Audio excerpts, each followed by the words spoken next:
اگر کوئی 20 رکعتوں سے کم رکعتیں بھی تراویح پڑھتا ہے تو اس کی بھی تراویح ہو جاتی ہے، لیکن اس کی تفصیل توجہ سے سن لیجیے گا۔ یہ بات یاد رکھیں، 20 رکعتوں سے کم رکعتیں اگر کسی نے تراویح کی پڑھی، جیسے مثال کے طور پر کسی نے 2 رکعتیں تراویح کی پڑھی، 4 رکعتیں پڑھی، 6 رکعتیں پڑھی، 8 رکعتیں پڑھی، 10 رکعتیں پڑھی، 12 رکعتیں پڑھی، جتنی رکعتیں وہ تراویح کی ادا کرے گا، تراویح کی نیت سے ادا کرے گا یا ادا کرے گی، تو اتنی رکعتیں اس کی تراویح کی ہو جائیں گی،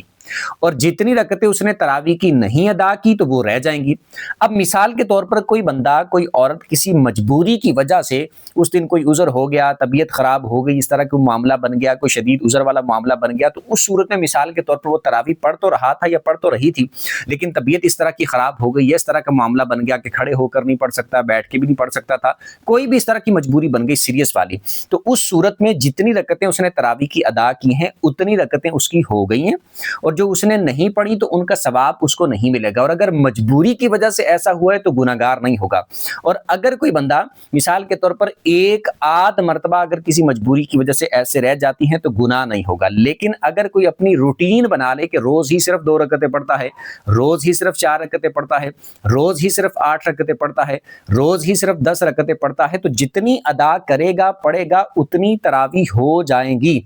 اور جتنی اس نے نہیں پڑھی اگر روٹین میں ہر روز ایسے ہی کر رہا ہے، اپنی عادت بنا رہا ہے، تو اس صورت میں اسے باقی رکعتیں چھوڑنے کی وجہ سے گناہ ہوگا۔